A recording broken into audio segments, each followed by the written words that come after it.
What's up, geeks and gamers? It's Jeremy coming to you with another interview, and today I am very happy to be joined by Kamran Pasha from Hollywood. He is a Hollywood elitist. I'm kidding. He is from Hollywood. But Kamran, how are you? Thank you for joining Geeks and Gamers.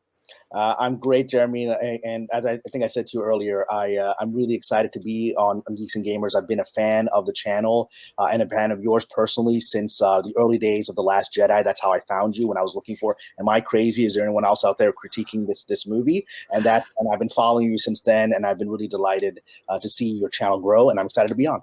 That's great, man. That's great. I really appreciate that. So you have been in the Hollywood industry for nearly 2 decades, and you have a lot of experiences. So can you tell the audience a little bit about what you've done and a few things that you have experienced over the years to kind of qualify what type of discussion we're going to have? Sure, absolutely. So I've been working as a professional screenwriter in Los Angeles, in Hollywood, for 19 years now. I moved into LA from New York in April 2001. My first major gig was I worked as a writer on the Twilight Zone, the UPN version with Forrest Whitaker. That was that iteration that I was very proud of. And then, I've worked on other shows like Bionic Woman. I worked on this major show called Sleeper Cell, which was on Showtime, which is about a Muslim FBI agent who infiltrates Al-Qaeda. That got a lot of attention. And then I've worked a lot of network dramas, Kings. I worked on Rain on CW. And most recently, I was co-executive producer on Roswell, New Mexico. So I've been around for a while. I've done a lot of different genres. I've done a lot of genres that I think will be relevant to Geeks and Gamers. And, and I've experienced a lot of things. Well, what your audience might find interesting is that I'm perhaps not your typical LA Hollywood screenwriter. I'm a practicing Muslim, which is not common in this town. And, as you've probably seen from my Twitter feed, I've got a lot of socially conservative views, which are also not very common. You and I don't always agree on politics, but we're still very friendly. But still, being a Muslim in this town, I've been able to see a lot of how this industry treats people of color and how it uses us as props. And I'm happy to talk about that. It's been a very interesting journey.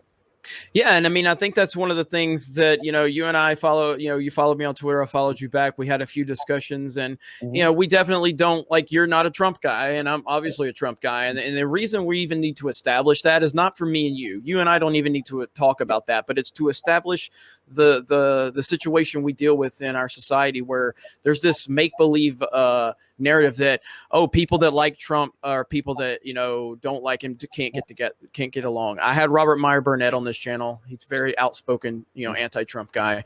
We had a great discussion. It never was a topic. It doesn't matter. And I think that that's an important thing to establish so people understand. It doesn't matter if we agree or disagree politically. We're all going to have our opinions. But there are bigger things going on that we want to talk about. And you've, shared with me privately that you agree with a lot of the things I say here on the channel about identity politics and Hollywood. And I've never worked in Hollywood. I've been to Hollywood a few times. I stayed there for a few months years and years ago when I was younger, but I'm no expert in it. I've never worked in the industry, but I look at things as a fan from a fan perspective of the characters and the franchises that I'm a fan of. And I've followed things like Disney and Star Wars, and I've been a fan of Disney as a company for a long time, and obviously Star Wars. But the things I am seeing within a lot of these properties, I'm calling it out from my perspective. And what you're telling me is that you think, or that you see it firsthand, and you agree with the majority of the things I say here on this channel, correct? Absolutely. It's interesting because it's not just myself. I mean, again, I can't speak for every person of color, every minority in this town, but quite a few people will be surprised at how many others who are sort of religious or racial minorities in Hollywood actually share the same perspective that there's a lot of tokenization. In fact, the system in many ways is set up on tokenization. The system, is really a group of powerful people that feel that, I'll hire Kamran so I can fulfill a quota, or I can virtue signal that, oh, I've got a Muslim guy on my staff, right? But I'll make sure he can't actually have a voice in the room. Or when his point of view challenges what I think he should be thinking, I can't allow him to express it. And a lot of African Americans have expressed this to me, that they are put into this position where essentially they're being asked to be the house slave. They're being brought in from the field and being asked to be the house slave. And that's something I've experienced myself. People are shocked when I will question or critique a story point, and they'll be like, but you're a minority, you're a Muslim, you should support our effort to do this. I'm like, no, I support good storytelling. And if you're going to create bad storytelling, it's nothing more degrading to all of us, whether it's writers or actors or to be used as tokens and to be used for political agendas and inevitably those stories are bad. So people associate, oh, well, you got the brown guy on the screen, so it's not going to be a good character. Yep. Exactly. Exactly. And, I covered a story about the NFL just a few days ago about how they were, giving emphasis on, if you hire a minority candidate, you're going to get better draft picks. And I'm like, I don't get offended, okay? But even I'm offended for minorities from that, because it's just like you just basically saying like, you guys aren't good enough, smart enough to get this. We're going to give you the handout. And it's just like, just let people earn things, and if people are interested, that was so unbelievably disrespectful, when I heard about that. I'm a big follower of Malcolm X, and Malcolm X went through many political transformations. People sometimes critique, oh, he was a racist. He was definitely anti-white in the beginning of his journey, and by the end, by the time he was assassinated, he was a universalist. But the one thing he kept on was definitely self-empowerment. And he was always about getting out of the victim mindset at every stage of his journey. He was saying to African Americans and to minorities in general, and that the system isn't set up for you. You can either complain about that, you can ask it for handouts, or you can become self-empowered.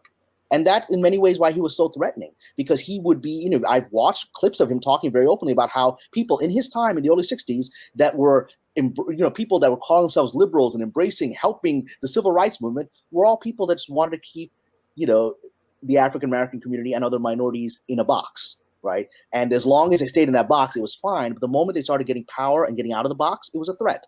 And Malcolm X said this, 40 years ago. Yeah. And I mean, we've moved into a time where the terms equality, diversity, representation, they are weaponized, and they don't really mean that. Like, am I for inherently diversity? And of course I'm for whatever. I don't have a bias towards any person based on their gender, skin color, religion, political, whatever. I don't care about those things. I've often talked about growing up where I was a big sports fan and Michael Jordan was my hero. At no point did my parents or did I ever question, like, should I be looking up to Michael Jordan? Because it wasn't even in anything that was discussed. And now it's so relevant to discuss race and what color someone is and what gender they are and who they sleep with. And I think that it just completely diminishes people as humans when you start talking about people on that level. It's just absolutely ridiculous. And, Hollywood is kind of they're at the top of this mountain right now of this, politicizing everything that happens, and compromising storytelling, compromising long-term characters that people have loved for so many years. And now here we are at this point where we're just trying to fight for it, and we keep being called isms, phobes, and you're probably going to be labeled a MAGA hat-wearing Trump supporter who probably hangs out in Chicago on the weekends or something now, because you're on this channel, because your existence, it hurts this make-believe narrative that they have created in their own minds. And from your perspective, how does that feel, knowing that you're the fact that you're not a white dude, and how that seemingly has been weaponized to tokenize you, basically? How does that feel from your perspective? Well, it's something that unfortunately I've gotten used to. Like I said, almost 2 decades of this, and I've worked on many shows where I've actually been that troublemaking guy that points out these things in the writers' room. I'll give you a couple examples. I'll try to be careful about which shows. I won't necessarily shame my former bosses, but shows that I've worked on. On one show I worked on, we had we had the minority slot for the diversity slot to bring a young writer in and give them opportunity. And I noticed that we would bring in these young, talented, and usually they were African-American writers who had a lot to offer, and they were brought in. Everyone's like, hey, they got the diversity slot. And then they weren't really allowed to speak up in the room. Their scripts were heavily rewritten and made worse. And then they were inevitably let go at the end of whatever that contract period was, and so somebody else could be brought in to fill that diversity slot. And I didn't see any of those people ever advance in their careers. And I once brought this up with a showrunner. I said, we're cycling through these people. Why didn't we rehire that person for the next season? And they're like, you know what? They just didn't fit in. They weren't the standard word is they're not the right fit. Oh, okay, but the script was great. Well, they're not the right fit. It's because you got to keep you can't actually let these people rise to producer level. You got to keep them at the staff writer level, funnel them out, put in somebody else who's a minority staff writer, and don't actually promote them to a higher level. That's what I've witnessed. And I witnessed it in storytelling. I once, on a show that I worked on,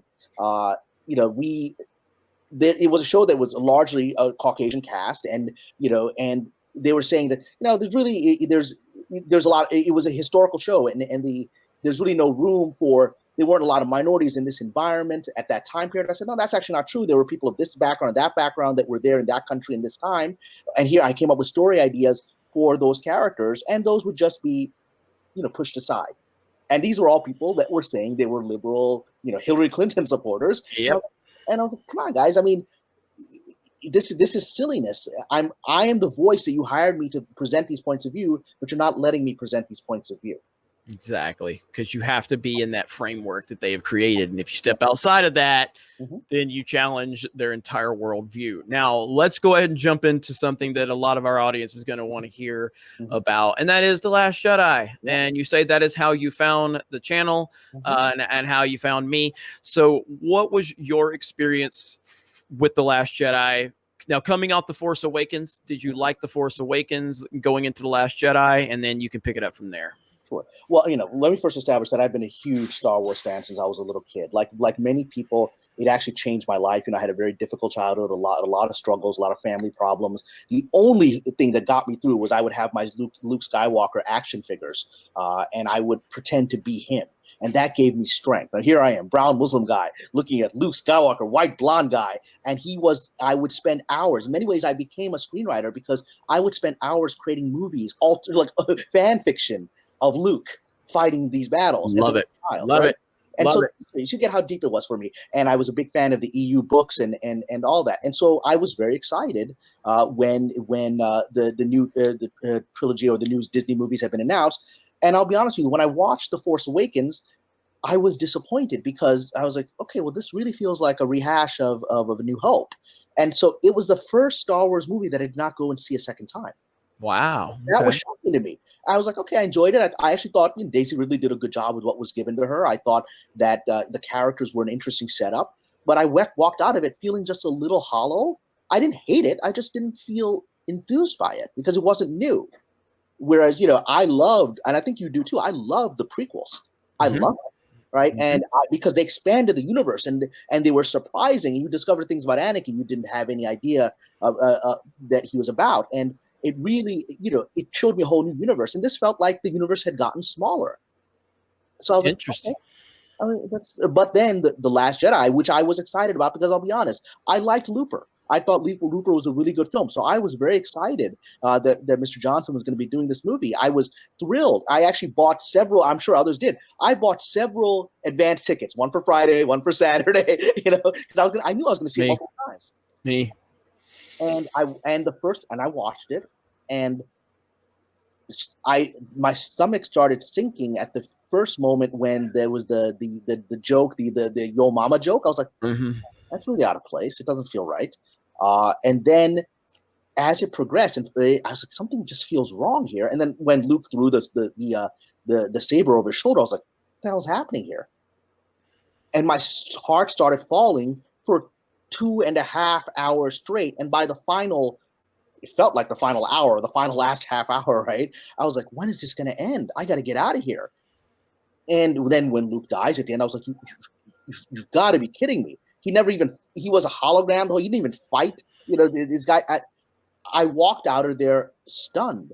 My heart was completely blank. I had difficulty sleeping that night. I could not sleep because I felt that someone had stabbed me in the heart. That little child that got by with his action figure had been stabbed. It wasn't just my, 40-something persona. It was that 8-year-old persona that was stabbed.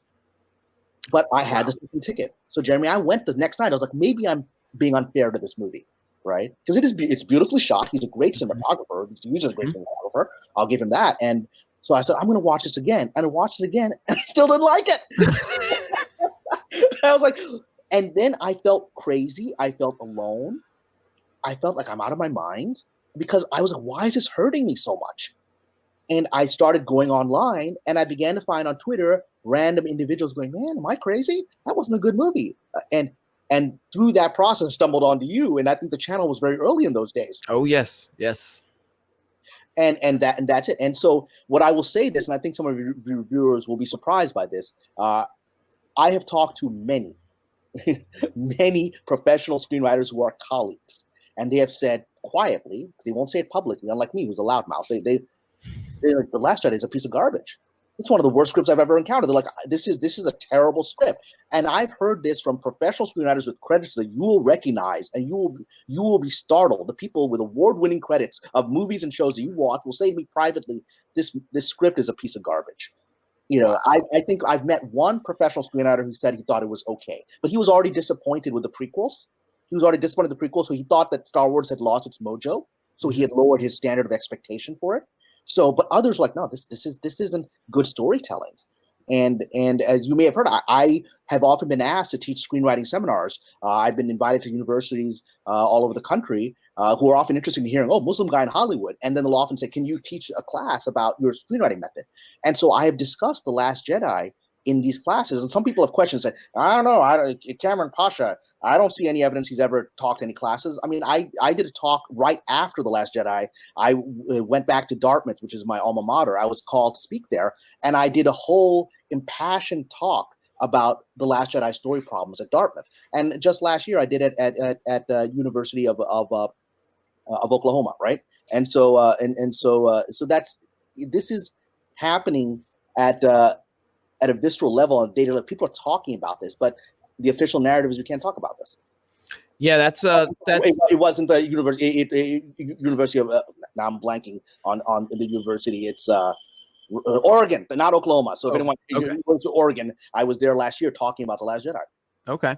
Yeah. And, we've heard that from quite a few people, that there's so many people in the industry that would just, hated the movie, but won't really speak out directly about it, especially with the critics, because they don't want to lose their access, the access media, as we refer to them. Gary from Nerdrotic has kind of really popularized that terminology, but that's 100% true. I mean, before I spoke out against Star Wars and The Last Jedi, I had, some friendly relationships with Lucasfilm, and they absolutely act like I don't exist anymore now, because my opinions, and how, of course, yes, I'm very bombastic. I'm very direct. I definitely, I'm very colorful in my delivery of it, but it really just, my experience with The Last Jedi, which, covered many times on the channel, but it's like I said, I was a big fan of The Force Awakens, and I was 100%, all in on Disney Star Wars, because I'm a Disney fan. I've loved Disney forever. I love Walt Disney World, love, classic Disney.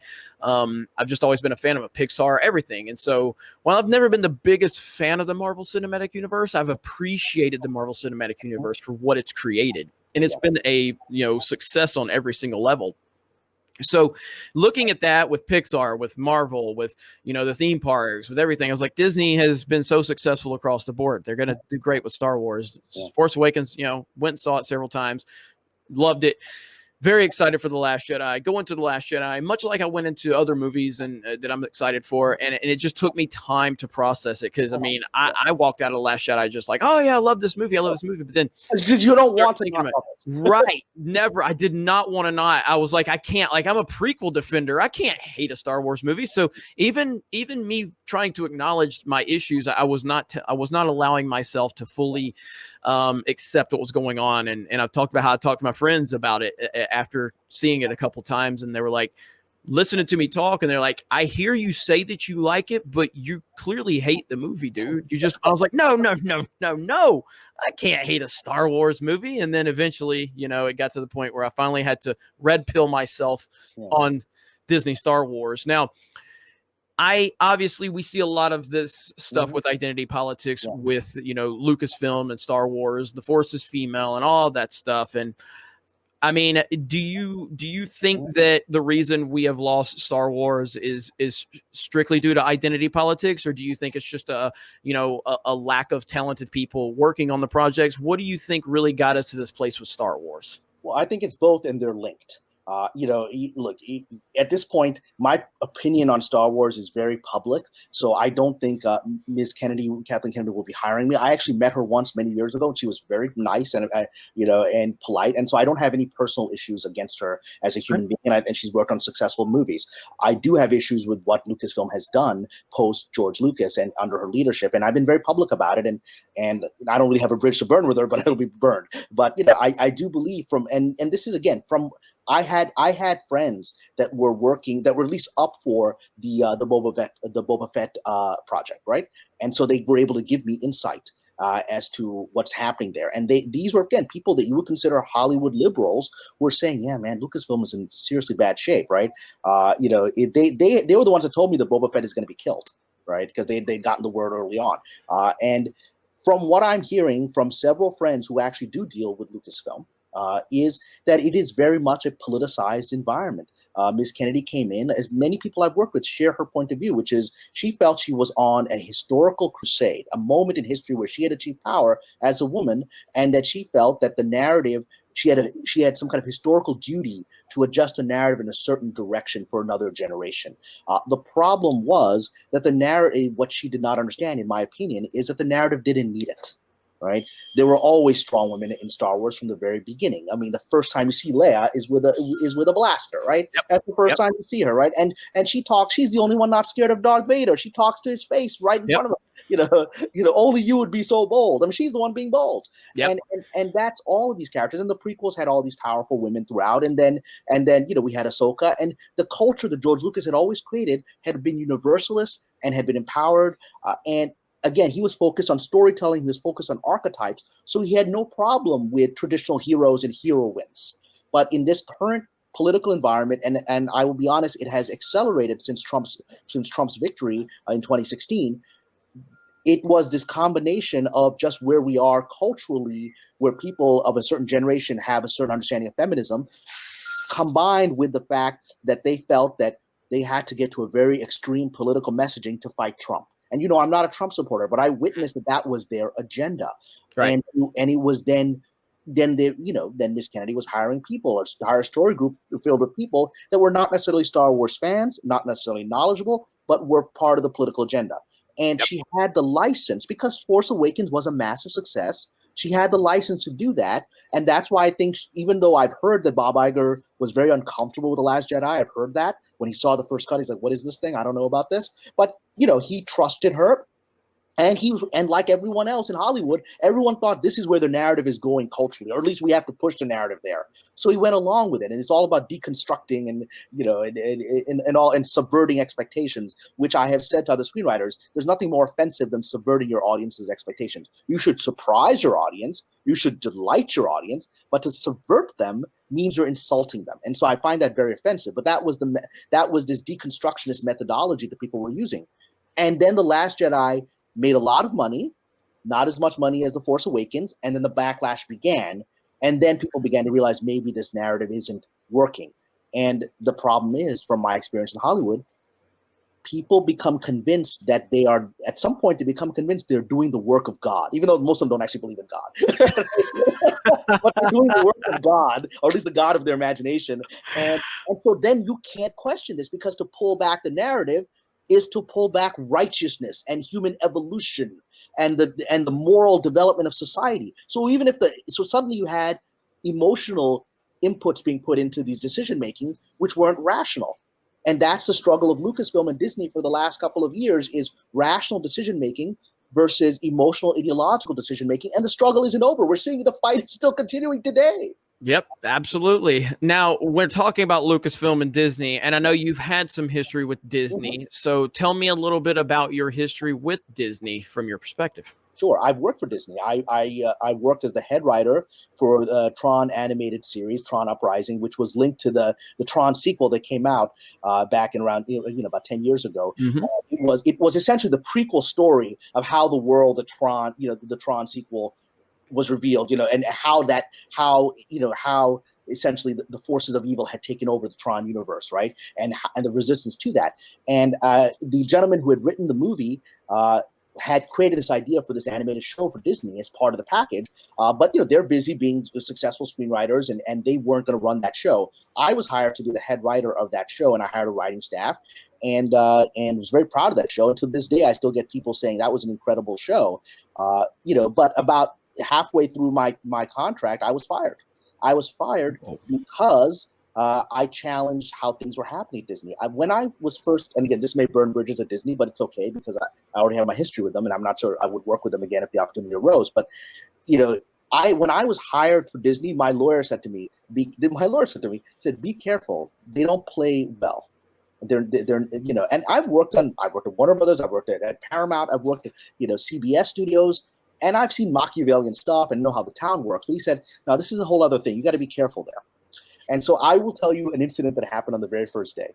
I arrive, I set up my writing room, I meet all the executives, we start mapping out the plan for the arc of the show. I'm feeling really good. This is exciting. Essentially, it's my first chance to be a showrunner, to run a writer's room, and it was really nice.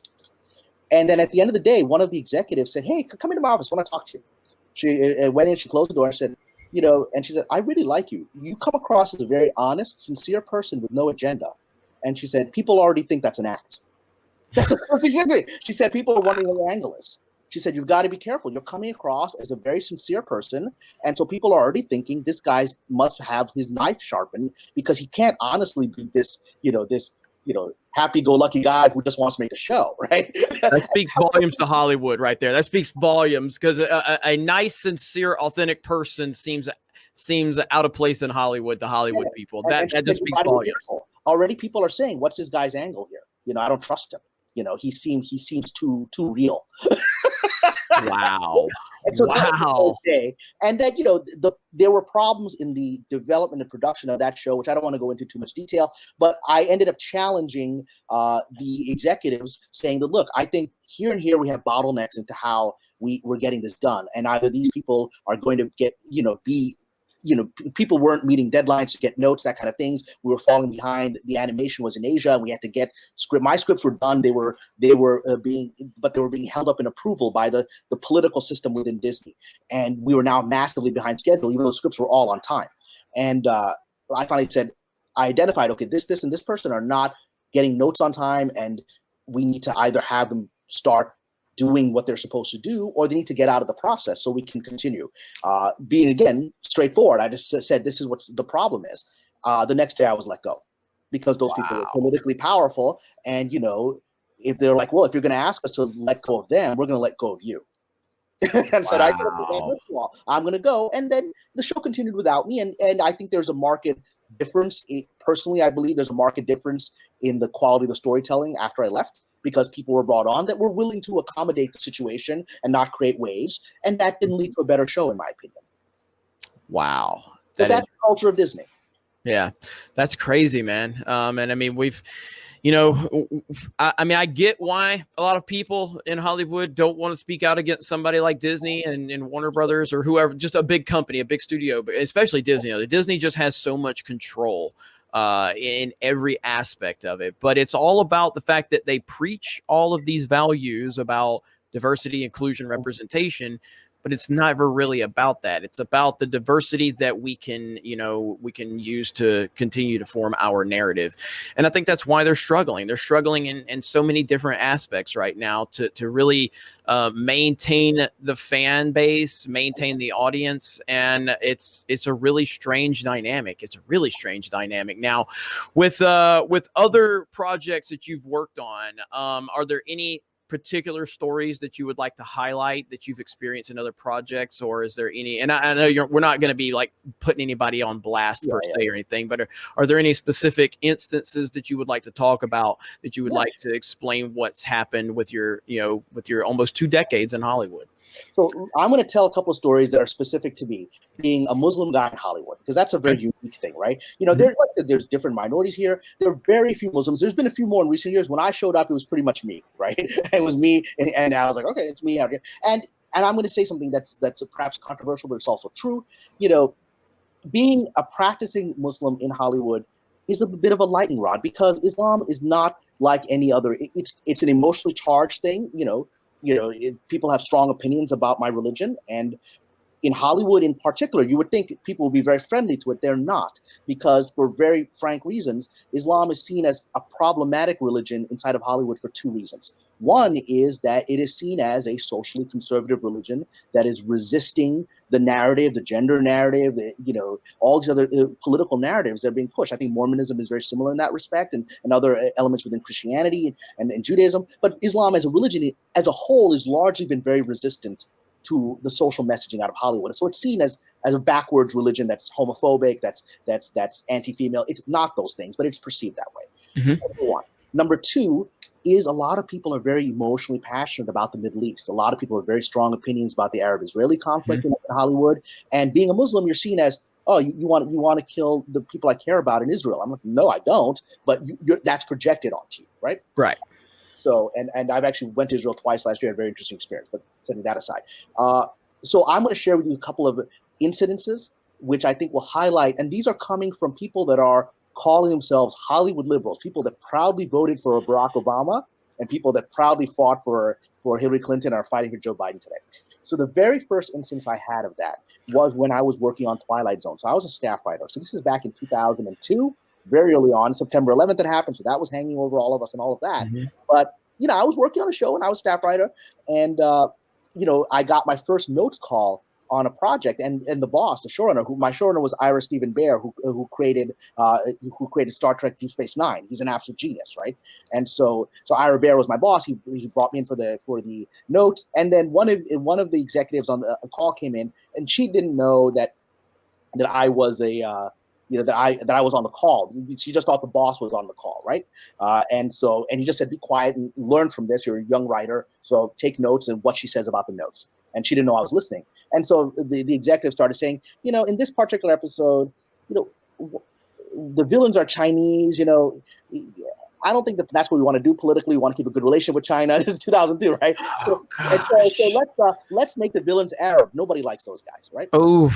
And I'm on the call. But, and then my boss goes, shh. He knew I was upset, and he could tell it was an embarrassing thing. He didn't support that kind of mindset. Ira's not that kind of person. But he also knew me jumping up and saying to the executive, hey, that's really racist, is going to cause real drama for everybody, right? And so I said, okay, I'm just going to. But that was my first experience, right? The lesson of the mindset. And these are people are very liberal people, at least in their own minds. Now, broadly, this is what happened to me as a Muslim in Hollywood. So I actually had some major breaks during the Bush era because people were thought, okay, this guy, he's now a practicing Muslim. We don't got many of those guys, and we can use him as a prop to fight George Bush, who was sort of the Trump before Trump, right? So I was working on the show Sleeper Cell, which I was very proud of. It was on Showtime, got a bunch of Emmy nominations and all that stuff. And it was about a Muslim FBI agent who fights Al-Qaeda. So it was nice. Muslim hero fighting the Muslim bad guys. And I was used a lot in their PR, their marketing. The New York Times, other times did articles about me as this Muslim writer on the show. And so that you would think that would launch my career. But what happened is this. The moment that Obama was elected, my career stopped. It was like this because I was no longer a useful prop. Wow. So they didn't see you as a political, there was no political opportunity with you anymore. Correct. Therefore, your career, no matter what, you might have the representation they're looking for, the equality, the inclusion, but there was no more reason to fight the political narrative. Because Obama, our great guy, is there. And this is, and so I struggled. I had risen up pretty fast. And after Sleeper Cell, I had become a producer on Bionic Woman, then on Kings, which was very well received. And then suddenly, I was right at the verge of this quantum leap in my career. And then suddenly Obama was elected and I couldn't get meetings. I was like, wow. I'm not a low level writer now. Now I'm at a decently high level now. I'm like, why am I not getting any meetings at all? And what was happening is, at the same time, you had all these shows that allegedly needed me. You had Homeland and Tyrant and all these other shows coming out with Muslim characters as central things, and they wouldn't even take a meeting with me. And I knew the producers on the show, right?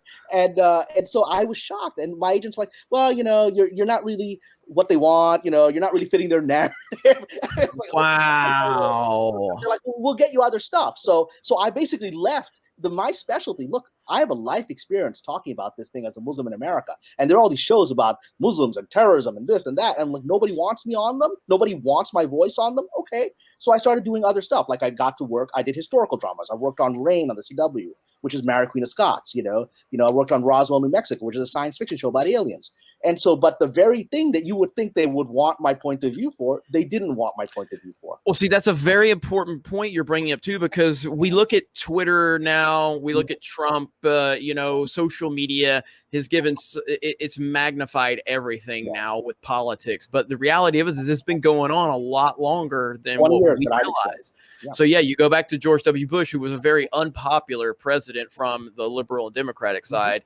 Not to say that, I mean, any Republican president would, but George Bush was very unpopular from that perspective.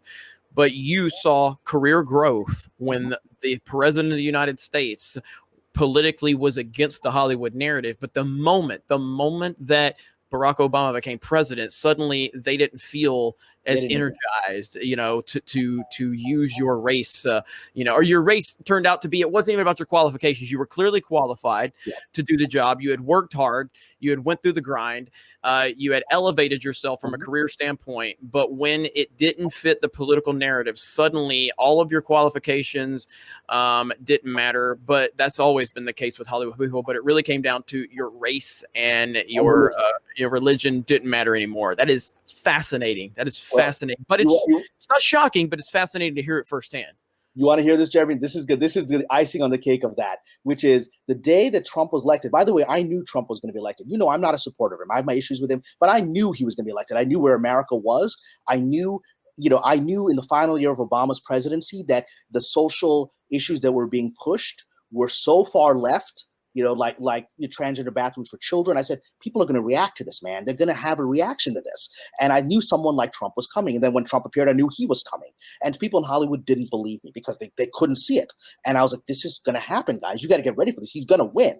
And then the day that he won, or the day after, like he won that night, the next day I went into my job on my show, and people were crying with tears. People were crying with tears. Like I tried to make a joke about, I tried to alleviate the thing. I was like, I said, at least we're going to have this hot, Ivanka's going to be there. She's pretty. And I just made that kind of joke, and people erupted at me. Hey, that's, don't make light of this. This is shattering for civilization. I was like, okay. All right, we'll make that cut. But this is what happened, Jeremy. That day, when I went back into my office after everyone's crying and upset and shouting and whatever, I closed my door and I smiled and said, my career's coming back. Because now they need me.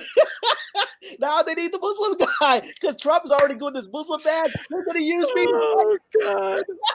And my career's back. And my career was back. I have multiple projects that I developed during the Obama era that were dead on the vine that have been sold. I have a project right now that I have sold that is based on a Muslim historical epic show in the Ottoman Empire that I couldn't get moving during Obama, and suddenly there's a demand for it. And I knew that the day Trump was elected. That is absolutely hilarious. Oh, man, I could see it, though, how you went through the whole thing with Bush and then to Obama. And then you're like, well, Trump got elected. My career's back. I might not be happy that Trump won, but my career is back. So. And I'm like, I gotta, I don't know what's going to happen in November. I actually think he's going to win again, but whatever. If he doesn't, I'm like, oh crap, I better lock this stuff down. If Biden comes in, I'm done again.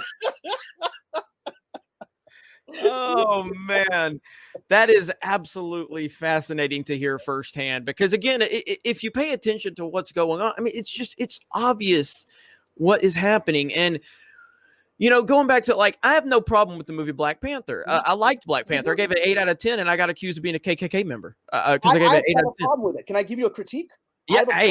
Now, first of all, hang on. But now, before, have you seen Uche? Have you heard what Uche had to say about it? Uche Waneri? I did not. I mean, I've seen Uche on your channel. I did not know his critique of it. Well, okay. Yeah. Well, Uche is from Africa. His family's from Africa and everything like that. So he just felt like it wasn't respectful from that perspective. Very stereotypical, the guy. Yeah. With spears. I mean, let's be honest here, okay? Yeah. So he was more critical of the movie than I am, and I got called a KKK member for giving it an 8 out of 10. But yeah, go ahead. What's your perspective? My critique is actually in the first 5 minutes of the film. I enjoyed the film. I liked the film. I liked a lot of its messaging. I agreed with some of its colonial messaging, anti-colonial messaging, but the first 5 minutes of the film, and this is very directed to me as a Muslim. Remember, they had that opening attack scene where some people in the jungle, whatever, driving, and some bad guys come. So those are just standard bad guys, right? But they are actually Muslim. And you know how I identified it? Because one of the characters, when he's getting his butt kicked by the heroes in that scene, he says "Wallahi," which means "Oh God" in Arabic, right? So he was going to be presented as like an African ISIS dude, right? So there was no reason for that. He's just a villainous bad guy, but they made his character say an Arabic phrase that's Islamic to identify him as, oh, by the way, this is one of these Nigerian ISIS guys, right? No reason to make him that, but that was a choice. It's an intent. Every point in the script is a choice, and that was a choice. And I said, hey, what are you doing that for? There's no reason for that. Yep, absolutely. Yeah, I mean, the Black Panther element really is just like I remember how celebrated it was, and I've had some discussions with people, about it, and I mean, again, I like the movie, but I like Blade a lot more, and I don't remember Blade being celebrated as this. Well, let's talk about Blade, because now they're redoing Blade with the characters now Muslim. I think so. Yeah, I think so. The actor's Muslim, right? And the actor's a good actor. But I'm like, why does Blade have to be Muslim? I'm like, first of all, I'm fasting in Ramadan. It's Ramadan right now. I'm fasting. Blade has a bloodthirst because of his vampire side. How is he going to fast in Ramadan if he's got to be drinking blood?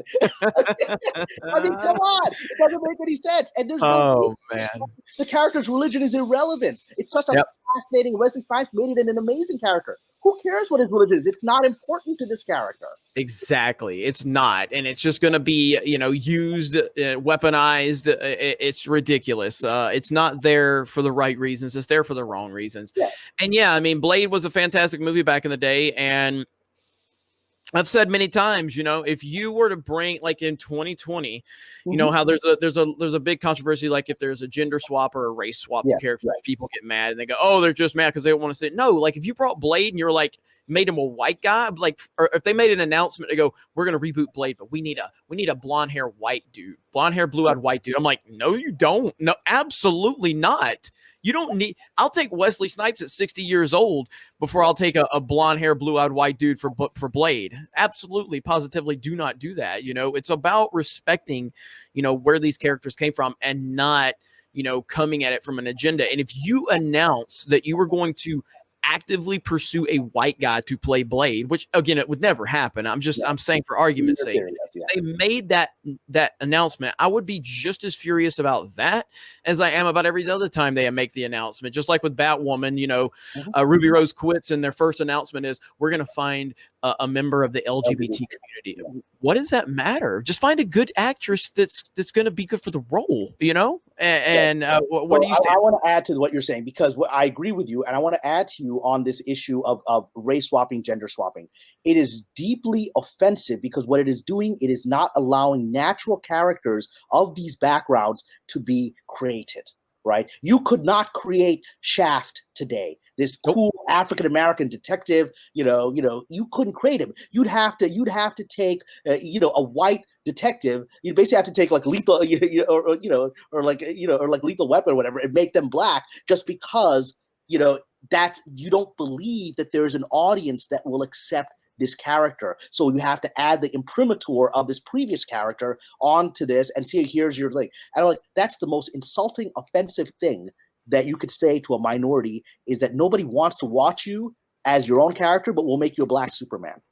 Absolutely. 100%. I mean, when you develop a new character, the character has to earn its place. It's not going to happen overnight. It's not going to happen with a snap of a finger. I mean, Iron Man's been around forever. He's been a B-list character. And then they hit gold with Robert Downey Jr. and the rest is history. But that character has been around forever. You can't just create a character and expect it to be Superman and Batman overnight. It takes time to create a new character, to develop a following, to create a mythology, to create a lore. And it's just like they don't want to put the time in to create any new characters, with, and again, if you want to create new characters with diverse backgrounds, that's fine, totally fine. But don't give me the New Warriors garbage that came out. I mean, that was just a joke, Well, let me give you an example of one that was created recently, and people in the fandom menace may disagree with me on this. I very much support this Ms. Marvel thing with the Pakistani Muslim superhero girl, right? Okay. I support that.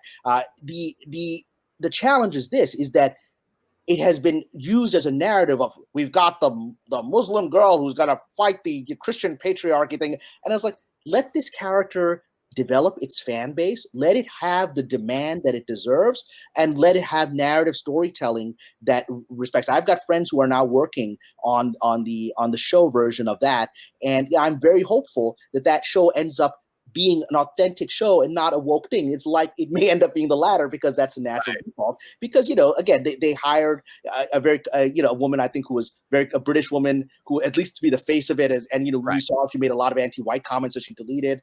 But she's not the person actually in charge. Again, here's the example. They posited somebody we've got the Muslim woman from Britain who's going to be writing Ms. Marvel. But she ain't writing Ms. Marvel. There's somebody on top of her that's writing Ms. Marvel. Right? And so that's what's really happening there. Yeah, and I do hope it turns out well. I mean, I always hope things turn out well in terms of, like, again, I'm very much about, my opinion doesn't need to be validated by anything. If something exists and there is a fan base that will support it, then it deserves to see the light of day. You know, my whole point is that I don't feel like the fan base is there for the things like a Ghostbusters 2016, you know, where there was the fan base. They drove the fan base away. Exactly, because you haven't established, it doesn't exist. Right, you have an established fan base, and you've actively moved away from it to pander to a group of people on Twitter, you know, that seem very, very large in numbers, but in reality, they're not. That they'll retweet and they'll hashtag all day long, but they don't. They didn't. Right. What happened on Birds of Prey right now? I was very vocal because I, you know, look, Suicide Squad is the version that we saw of Suicide Squad doesn't really work, but I loved Harley Quinn. I love what Margot Robbie did with her, and I hope one day we see the Ayer cut. Right, I hope to see what he did with it. But I could tell I was initially excited for Birds of Prey until I started seeing what was being done with it. I was like, what's happening here? Why are you taking this complex, sexy, screwed up character and making her something completely different to pander to the crowd that isn't going to buy tickets? And they didn't buy tickets. Nope, they did not. It was terrible. I mean, I don't hate Suicide Squad. I admit that it's not a good movie, but I kind of enjoyed Suicide Squad for the most part. But it's not a good movie. But I just fast forward to Harley Quinn. Yeah, Harley, she was fantastic, and she was. Look, she was iconic. Like that girls were cosplaying as Harley from Suicide Squad like crazy, and then they went to this version of Birds of Prey, and like nobody's cosplaying as that Harley. Nobody cares about that character. Well, I got into trouble on Twitter when I said that people aren't going to cosplay this. I think I got some cosplay fanatics attacking me, like, and I put the middle of the week, right? And you know, the truth is this: cosplay. I'm going to say something controversial here, and I'm going to be attacked. You know, many cosplayers are trying to get attention from the public. And when they discover a particular costume is not attractive to the public at these conventions and other places, they switch to something else. And so I think when people try to do these weird, you know, fluffy Harley Quinn from Birds of Prey, you know, wearing pom-poms thing and garbage trash bags, people aren't going to respond to that. And they'll end up switching back to the old Harley Quinn from Ayer's Vision, right? And I said that, people are like, you know, we cosplay for ourselves. We don't cosplay for people. I'm like, I think you kind of cosplay to be noticed. Let's be honest here. You want people looking at you. And if they're not responding to your costume, you ain't going to be wearing it very long. I agree with that. Yeah, we're probably going to make the cosplay community. Oof, they are vicious. They are vicious. Not forget. I may have to lock down my Twitter again after this video. Ooh, they are vicious. So, all right, the last point, because we're at about 50 minutes right now. There's a topic that's going on right now. Release of the Snyder Cut. Okay, now I don't know your exact thoughts on Snyder's movies. So first and foremost, let's talk about it. Where do you stand on Man of Steel and Batman vs Superman? Okay, I enjoyed the first two acts of Man of Steel. Okay. And I didn't like the third act of Man of Steel when it just became this big fight, you know, with Zod and whatever. And just, I mean, there was no dialogue for the last 30 minutes of the movie. It's just, you know, you said that about my mother and then they're fighting, right? Yeah. So I was like, where did this go? I mean, this movie just stopped. But I thought it was an interesting and unusual take. It was unexpected. And again, it wasn't subverting my expectations. It surprised me. I said, I'll go with it. Unlike my good friend Abu Nas, who I think you know, right, on Twitter, he loves you know, the subsequent movies, you know, Batman versus Superman. I didn't like that movie, man. I thought, I was like, what's going on here? I thought the Lex Luthor casting was bizarre. I thought it was strange. I was very questioning whether Gal Gadot was going to be right for Wonder Woman. When she appeared on screen, I said, oh yeah, no, he's right. That she's Wonder Woman. Oh my God. And I wanted to watch Wonder Woman, which I loved. I saw it 5 times in theater. I love Wonder Woman, right? Same here. So and then the Justice League was what it was, which is this weird mishmash movie that didn't quite have a heart or soul, so it didn't work because two directors put together. So I am curious. I'm curious to see what Mr. Snyder did with his cut. I will check it out. I'm actually hoping that it is better. I think it'll be, and it's challenging because I think the Lex Luthor character, it doesn't work for me, and so I don't know how I'm going to go with that, because if you don't have a strong villain, you don't got a good movie, which is the problem in the new Star Wars movies, right? Mm-hmm. And but I'm open to it, and I'm excited. What I'm excited about, Jeremy, is that the public made this happen, not Hollywood. That I'm excited about. Absolutely. We just did a live stream. You were watching the live stream, and we're talking about that. Mm-hmm. And, I'm a very, very vocal critic of Snyder's DCEU. I don't like them at all. But as I've learned more about the process to get to the Snyder Cut and everything, it has opened my eyes up to where, this is far more about, this is bigger than, do you like Snyder's movies or not? This is about fans having a voice, fans, having a movement.